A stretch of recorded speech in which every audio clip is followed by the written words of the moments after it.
पथ क्या प्रतीक कुशलता क्या, जिस पथ पर बिखरे शूल ना हो, नाविक की धैर्य परीक्षा क्या, जब धाराएं प्रतिकूल ना हो।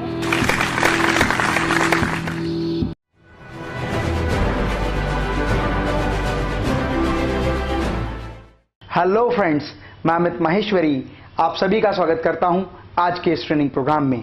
दोस्तों, आज हम बात करेंगे उस रहस्य के बारे में जिसको जानकर आप लोगों के दिलों पर राज कर सकते हैं।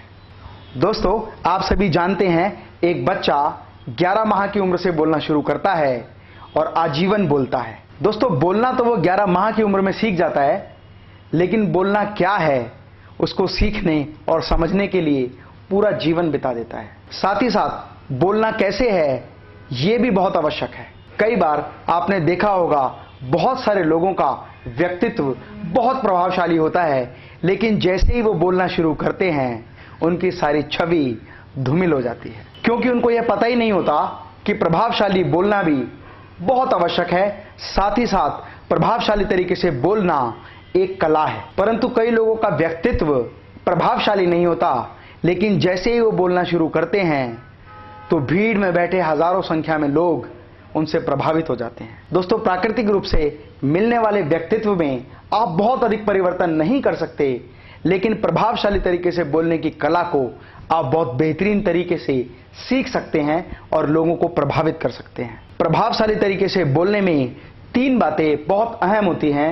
Number 1 vocal, number 2 verbal, number 3 your body language. दोस्तों, बोलने की कला में जैसे भी आप बोलते हैं आपके शब्दों का खेल केवल 7% होता है, 38% वर्बल का होता है, अर्थात किस टोन में और किस गति में और किस टेम्पो में आप अपने शब्दों को बोलते हैं। बाकी 55% रोल आपकी बॉडी लैंग्वेज का होता है। दोस्तों, उदाहरण के लिए मैं एक ही शब्द को 3 तरीके से बोलता हूं और आप देखेंगे कि हर बार बोलने पर उसका प्रभाव बिल्कुल डिफरेंट तरीके से होता है। आश्चर्यजनक तरीके से जब हम पूछते हैं तो हम कहते हैं आप कैसे आए, और जब हम किसी से गुस्सा में पूछते हैं आप कैसे आए, और जब हम किसी से प्यार से पूछते हैं आप कैसे आए।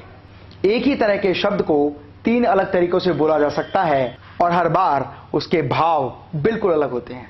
जब भी अपनी बात को लोगों के साथ आप अच्छे से प्रस्तुत करना चाहते हैं तो आपको ये विशेष बातें पता होनी चाहिए। जैसे आपको पता होना चाहिए कि आपकी ऑडियंस कौन है। आपकी ऑडियंस महिलाएं हैं या पुरुष, व्यापारी हैं या सर्विस क्लास, बच्चे हैं या बुजुर्ग। जब भी हम किसी भी व्यक्ति से बात करें तो आपके चेहरे पर प्रसन्नता का भाव होना चाहिए। दोस्तों, बेहतरीन तरीके से बोलने के लिए आपको समय सीमा का भी बहुत ध्यान रखना होगा। कई बार बहुत सारी महत्वपूर्ण बातें केवल समय सीमा का ध्यान में न रखते हुए छूट जाती हैं।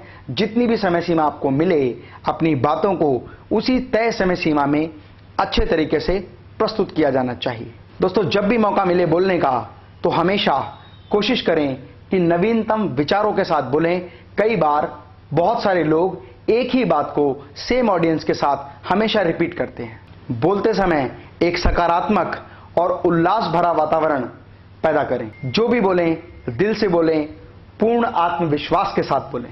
दोस्तों, बहुत सारे लोग जब सभा में बोलते हैं तो अपना आई कांटेक्ट कभी भी ऑडियंस के सामने नहीं रखते हैं। या तो वो एक निश्चित स्थान पर देखते हैं, या कई बार ऊपर देखकर बोलते हैं, कई बार नीचे देखकर बोलते हैं, और कई बार वो ठीक तरह से लोगों को अपनी आंखों से संबोधित नहीं कर पाते। इसलिए बेहतर बोलने की कला में आपको हमेशा प्रत्येक व्यक्ति के साथ अपना आई कांटेक्ट बनाना बहुत जरूरी है। जो भी बात कहें उसमें बॉडी लैंग्वेज का बहुत अधिक महत्वपूर्ण रोल होता है। उदाहरण के लिए यदि मैं आपसे कहूं कि एक बहुत बड़ी कंपनी, क्या आपको प्रस्तुत होता है एक बहुत बड़ी कंपनी, लेकिन इसी बात को जब मैं कहता हूं एक बहुत बड़ी कंपनी तो मेरे बॉडी लैंग्वेज इस भाव को प्रस्तुत करती है कि वास्तविकता में उस कंपनी का आकार बहुत बड़ा है।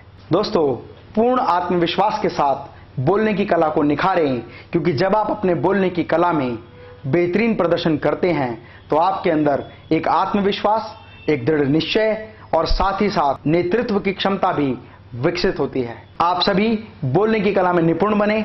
मेरी शुभकामनाएं आपके साथ हैं।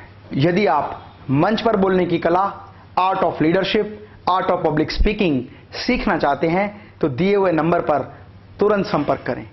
और यदि आपको यह वीडियो पसंद आया, इस चैनल को सब्सक्राइब करें, लाइक करें, शेयर करें, अपना कमेंट दें।